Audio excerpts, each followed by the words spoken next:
Assalamualaikum warahmatullahi wabarakatuh. Selamat malam, Sobat Influenza. Malam ini kita akan membahas lagi tema yang lagi yaitu sepeda ya. Yang sepeda, pajak atas sepedanya saya udah bahas di video saya sebelumnya. Nah, kali ini akan membahas lagi tentang pajak atas toko sepeda nih. Ini buat teman-teman yang sebagai pengusaha sepeda atau teman-teman yang berbisnis sepeda. Seperti saya selalu sebutkan di video-video sebelumnya bahwa pokoknya zaman ayeuna itu zaman sekarang mau bisnis apapun lah teman-teman itu kalau bisa memang diperhatikan aspek pajaknya dari awal ya. Sekarang kan kantor pajak sudah sangat terbuka untuk ditanya bagaimana aspek pajak ini. Kalau kita jualan sepeda, kalau kita jualan apapun ya, bukan hanya sepeda sih, juga banyak juga teman-teman dari konsultan pajak yang bersedia untuk mendampingi kan. Artinya informasi pun udah sangat terbuka, dan juga jangan lupa untuk subscribe Tech Vlogansa supaya teman-teman tidak ketinggalan update-update informasi terkait pajak ya. Nah, sebenarnya pajak yang kita akan bahas kali ini intinya fokus di sepeda, tapi sebenarnya tidak hanya berlaku untuk sepeda aja. Dalam hal ini kita ngomong sepeda karena pajak sepeda adalah barang kena pajak ya. Beda sama kita beras, barang kebutuhan pokok, barang-barang yang tidak kena PPN lah ya, atau barang tambang yang diambil dari sumbernya itu kan kena PPN tuh. Yaitu teman-teman masih bisa dikatakan aman lah gitu, maksudnya tidak perlu ngurusin PPN. Nah, kalau teman-teman nggak mau ribet ya jualannya mungkin sembako, nggak sih, canda. Jadi intinya kalau teman-teman menjual barang yang kena pajak atau jasa yang kena pajak, teman-teman harus hati-hati ya.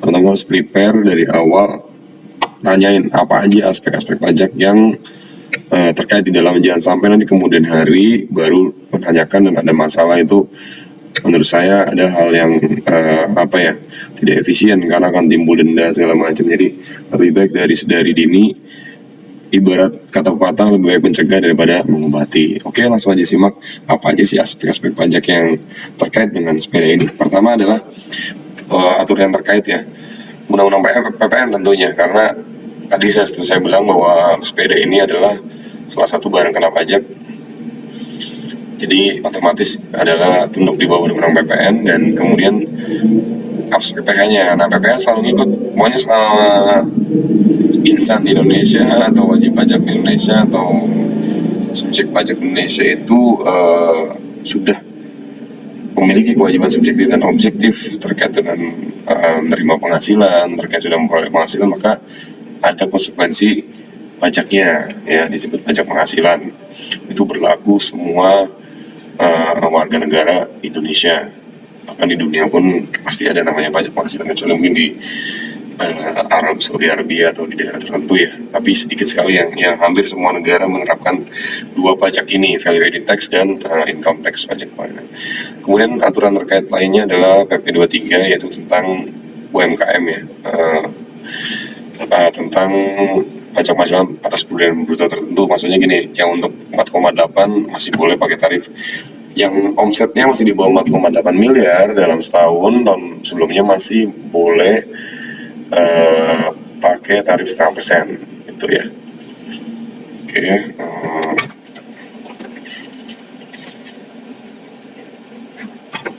Oke, kita lanjut ya teman-teman ya. Nah, ini adalah dasar hukumnya teman-teman ya. Jadi bagi pengusaha yang melakukan penyerahan sebagaimana dimaksud ayat 4 huruf A, B, C, D, kecuali pengusaha kecil yang batasannya ditetapkan mereka, wajib melaporkan usahanya untuk dikukuhkan sebagai PKP atau pengusaha kena pajak, dan wajib memungut, menyetor, dan melaporkan PPN atau pajak pertambahan penjualan barang mewah yang terutang. Jadi pengusaha ya, kita ngomongnya pengusaha bukan PKP dulu nih. Pokoknya setiap pengusaha yang menyerahkan barang pasal 4 ayat 1 huruf A, B, C itu artinya dia barang kena pajak teman-teman ya, gampangnya. Nah, batasnya ditetapkan oleh Pengaturan Menteri Keuangan. Berapa sih batasannya? Nah, batasannya kita simak yang lihat ya. Sebelum kita ke batasan, kita harus tahu dulu tadi ya, pasal 4 ini barang yang tidak kena pajak ini apa aja sih? Kalau kita jualan apa aja sih yang nggak kena pajak? Nah, Berarti kalau kita jual selain dari 4 ini, kriteria ini, satu adalah jenis barang yang diambil dari barang tambang yang diambil dari sumbernya, atau barang kebutuhan pokok sama makanan lain dijual di restoran atau di rumah makan dan sejenisnya, atau uang, emas, batangan dan sebagainya. Nah, berarti selain dari 4 ini kena PPN teman-teman. Jual flash disk kena PPN, jual aqua dalam kemasan, kalau di rumah itu kena PPN. Atau jual apa lagi, jual komputer, sepeda, motor, semua kena ya. Yang tidak kena PPN hanya ini 4 barang ini. Kemudian juga ada jasa yang tidak kena PPN 1 sampai 17 nih. Ya, semoga catering teman-teman bisa baca sendiri ya. Artinya apa gampangnya, selain dari 17 jasa ini semua jasa kena pajak gitu ya, atau kena PPN. Jadi gampangnya gitu ngapalnya. Pokoknya kalau barang ada 4 yang tidak kena PPN, berarti selain itu kena PPN. Memang ada barang-barang tertentu yang dibebaskan seperti barang hasil barang hasil kelautan seperti ikan, terus juga ada barang-barang peternakan kayak gitu ya, atau hewan ternak itu dibebaskan ya. Barang-barang yang bersifat strategis kayak gitu ya, itu dibebaskan dari pengenaan PPN. Bukan berarti dia bukan barang kena pajak, beda sama ini. Kalau tidak kena pajak itu memang benar-benar tidak kena pajak. Kalau dibebaskan itu barangnya kena pajak, cuma oleh pemerintah diberi fasilitas berupa pembebasan atau tidak dipungut gitu ya. Nah, sekarang tadi kembali ke batasan. Kapan sih jadi kita harus PKP? Kapan nih gua harus PKP ibaratnya gitu ya? Gua harus PKP kapan nih jadinya gitu kan? Perhatikan teman-teman, kuncinya adalah di omset. Jadi mau jualan apapun barang yang kena pajak, dalam hal ini misalkan sepeda ya, teman-teman punya toko sepeda, perhatikan omsetnya. Omsetnya apakah dalam 1 tahun itu sudah lewat dari 4,8 atau belum dalam suatu bulan dalam 1 tahun ya. Kalau sudah lewat dalam misalkan Januari sampai Juni ya, kita buat gampangnya gini aja nih. Misalkan dari Januari tahun 2020 ya, Januari 2020 ya, Januari sampai Desember 2020. Nah, apa yang dimaksud dengan kapan kita harus daftar PKP lagi? Timelinenya kayak gini teman-teman. Jadi misalkan dalam 1 bulan, dalam 1 tahun buku, ini tahun buku namanya. Kalau tahun buku Januari sampai Desember berarti tahun bukunya sama dengan tahun pajak. Memang ada beberapa wajib pajak, biasanya perusahaan asing yang tahun bukunya nggak sama dengan tahun pajak, tapi umumnya kalau orang pribadi lokal atau badan domestik biasanya tahun buku sama dengan tahun pajak ini, Januari sampai dengan Desember. Tahun pajak itu tahun April, Januari sampai Desember. Nah, dalam 1 tahun bukunya adalah Januari sampai Desember umumnya. Nah, misalkan usaha kita nih dari Januari sampai 30 Juni misalkan sudah mencapai 4,8 miliar gitu. Nah, maka kewajiban PKP-nya kapan? Paling lambat 1 bulan setelah omset melebihi. Nah, ini di sini tuh. Ini yang di pasal 5 ayat 2 dilakukan paling lama akhir bulan berikutnya setelah bulan saat jumlah pedagang bruto atau penerima brutonya melebihi dari 4,8. Jadi kalau bulan Juni berarti 31 Juli paling lambat harus sudah PKP. Boleh di tanggal 1 sampai tanggal 2, 3, 4, 5 Juli, 10 Juli boleh, yang penting paling lama 31 Juli ini. Sama kalau misalkan tergantung juga kalau omsetnya misalkan mencapai 4,8 di sampai dengan bulan ini, misalkan aja sih teman-teman. Kalau ternyata Januari Maret alhamdulillah misalkan sudah mencapai 4,8, berarti bulan Aprilnya harus sudah PKP. Atau baru 4,8-nya di bulan Juli, berarti bulan Agustusnya harus sudah PKP. Ini semua aja teman-teman, sesuai dengan pasal 5 ayat 2 PMK tadi ya, PMK 197 tahun 2013 hasil hukumnya. Nah, berarti kapan paling lambatnya? Berarti paling lambat harus PKP ke tanggal 31 Juli. Artinya, teman-teman harus segera nih, kalau udah nyampe 4,8, segera mendaftarkan diri ke kantor pajak untuk menjadi PKP atau pengusaha kena pajak yang nanti dimana tugasnya memungut PPN 10% daripada konsumen. Dan pajak masukannya pun nanti bisa dikreditkan teman-teman. Jadi ketika teman-teman beli sepeda dari katakanlah distributor besar atau dari pabrikan besar, itu kan teman-teman nanti kan dapat pajak masukan ya, itu bisa dikreditkan. Jadi nanti bisa dicek video saya tentang PPN, bagaimana rumus PPN. Ini intinya kewajiban PPN-nya seperti ini. Nah, jadi artinya terhitung tanggal paling lambat tanggal 31 Juli sampai ke depannya, yaitu Agustus, Desember 2020 sampai 2020, terus teman-teman harus menerbitkan faktur pajak ya untuk setiap penjualannya. Oke. Nah, bagaimana jika lupa tidak mendaftar PKP? Nah, kalau lupa sampai lupa ini, jadi ininya gini, kalau dia jangan nunggu-nunggu deh mendaftar PKP gitu ya. Kalau lupa gimana ya? Kalau lupa ya namanya manusia harus diingat gitu ya, diingetin gitu. Karena gini teman-teman, di pasal 5 ayat di masalah 5-nya, kalau masih pasal 5 ya, dicek lagi di PPh Indonesia, yaitu berbunyi, nanti apabila nih Direktorat Jenderal Pajak menemukan informasi tidak dipenuhi kewajiban pengusaha, Direktorat secara jabatan akan menentukan sebagai pengusaha kena pajak. Nah, ketika tidak menentukan, sebenarnya pengukuhan ini maupun nanti akan menerbitkan surat ketetapan pajak atau surat tagih pajak masa pajak sebelum pengusaha digugurkan sebagai pengusaha pajak 1. Terhitung sejak saat jumlah peredaran bruto atau peredaran lebih jadi 4,8. Jadi gini, misalnya teman-teman lupa nilai awal terus sampai tahun 2021,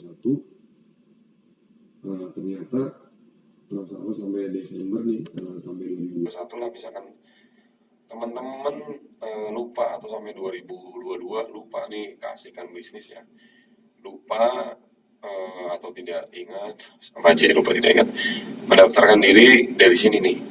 Nah, maka PPN yang meskipun teman-teman nggak mungut dari konsumen itu nanti akan dikenakan atau ditagih PPN 10% tadi oleh DJP lawan kantor sejak 30 Juni ini. Jadi sejak kapan teman-teman? Jadi bayangkan nih, 10% kali omset di sejak 30 Juni ini, 30 Juni sampai ya Desember, kemudian nanti katakanlah di tahun 2021 sama sekali setahun itu omsetnya misalnya udah besar tidak mungut PPN. Berarti misalkan omset 5 miliar tidak mungut PPN, berarti 500 juta. 500 juta teman-teman harus nombokin, harus bayar karena di SKP atau di terbitkan surat keterangan bayar, belum dendanya. Nah, itu teman-teman ya. Jadi harus waspada teman-teman. Jadi karena ada pasal ini dalam, misalkan Direktorat Jenderal Pajak menemukan data, ternyata teman-teman harusnya sudah dari sini nih, maka akan ditarik PPN-nya ke sini, kan rugi. PPN kan sebenarnya beban konsumen, teman-teman narik dari konsumen, tapi kalau teman-teman tidak ikut PKP atau tidak menerapkan dari PKP, teman-teman yang rugi karena teman-teman harus nombokin 10% itu gitu. Jadi walaupun ada pasal tanggung renteng, tapi tetap melagihnya adalah di teman-teman sebagai pengusaha, bukan di konsumen gitu. Makanya ini harus benar-benar dipertimbangkan ketika kita memulai usaha gitu ya. Nggak hanya sepeda, pokoknya apapun gitu ya. Ini harus kewajiban PKP ini selama kita menjual barang kena pajak harus diperhatikan timelinenya, perhatikan aturannya gitu. Nah, ini mudah-mudahan informasi ini bermanfaat. Oh iya, satu lagi, bolehkah digunggung sih misalkan nih teman-teman udah jadi PKP ya, boleh nggak sih bang faktur pajaknya digunggung? Artinya digunggung tuh kan kita namanya sepeda nih, kan jualnya cara orang datang langsung bawa sepedanya bayar cash atau pakai kartu kredit, tapi intinya pada prinsipnya bayarnya langsung gitu loh, nggak pakai tempo. Beda sama yang yang pakai faktur pajak lengkap, biasanya ada tempo segala macam lah gitu ya, atau biasanya ada PO dulu. Nah, gitu ya. Jawabannya adalah boleh nggak? Boleh, asal memenuhi syarat sebagai PKP sesuai dengan KP nomor 1 tahun 2020, yaitu pedagang eceran yang membuat faktur pajak tanpa mencantumkan identitas pembeli, artinya cukup KTP aja juga boleh, ya kan? KTP aja atau misalkan bon aja boleh, sepanjang memang teman-teman masuk kriteria eceran. Nah, apa yang dimaksud pedagang eceran? Yaitu pedagang yang melalui suatu tempat penjualan eceran langsung mendatangi dari suatu tempat konsumen air ke tempat konsumen air lainnya. Jadi seperti itu bisa ya, door to door, atau juga dengan cara penjualan eceran dilakukan langsung kepada konsumen air tanpa didahului dengan penawaran tertulis ya, atau pemesanan PO gitu ya. Jadi melalui suatu namanya toko kayak gitu, melalui toko atau melalui door to door, itu sama eceran ya, dengan cara yang dilakukan langsung tanpa ada PO gitu ya. Kemudian pada umumnya barang kena pajak atau transaksi jual beli dilakukan secara tunai dan pembeli langsung menyerahkan atau jadi barang langsung dibawa gitu. Selama kategori tiga kategori ini harus terpenuhi, maka boleh digunggung atau cuma boleh faktur pajaknya itu diganti dengan bon kebun aja ya kan, tanpa ada identitas pembeli. Kwitansi pokoknya ada identitas teman-teman, NPP teman-teman, kwitansi ada jumlah barang, PPN-nya berapa ya, pemuat PPN-nya berapa, harga barang berapa, itu diarsipin. Nanti tiap bulan dilapornya seperti ini ya, seperti di bahasa PPN seperti biasa. Di form AB ditulis ininya apa namanya, apa sih kredit apa namanya, di bagian satu nih, nanti di bagian satu diklik berapa ininya yang dikunggung ya teman-teman, berapa nanti apa ini biasa dibayar tiap bulan. Nah, kemudian ini untuk lebih jelaskan silakan teman-teman daftarkan BKP, install aplikasi fakturnya dan tanyakan di helpdesk tempat di KPS tempat ya. Nah, untuk aspek PPh-nya tergantung teman-teman nih. Kalau udah tahun lalunya masih di bawah 4,8 masih boleh pakai tarif UMKM 0,5%, yaitu di store per bulan. Jadi Januari berapa, Februari berapa itu per bulan ya. Per bulan, jadi paling amat tanggal 15 setiap setelah berakhirnya bulan itu. Misalnya nih Juli berarti paling amat 15 Agustus untuk Juli. Nah, kalau teman-teman omset sebelumnya di atas 4,8 pakai tarif 17, yaitu yang dari laba bersih bisa 12 sampai atau 25%, tergantung waktu teman-teman, umumnya 12,25%, yaitu dari laba bersih, yaitu pendapatan dikurangi beban, itu ya teman-teman. Ini aspek PPh dan PPN ya. Udah sih kalau dari pajak pusat itu aja, maksudnya bukan pajak daerah ya. Pajak pusat yaitu PPh dan PPN, tolong teman-teman waspadai. Bagaimana bang nanti kalau percuma nih, takutnya tahun ini lagi booming misalkan, tahun depan ternyata turun nih omsetnya, udah nggak booming lagi sepeda gitu, bisa untuk mengajukan pencabutan PKP sepanjang omset tahun sebelumnya ternyata memang di bawah 4,8, bisa mengajukan pencabutan kembali PKP ya.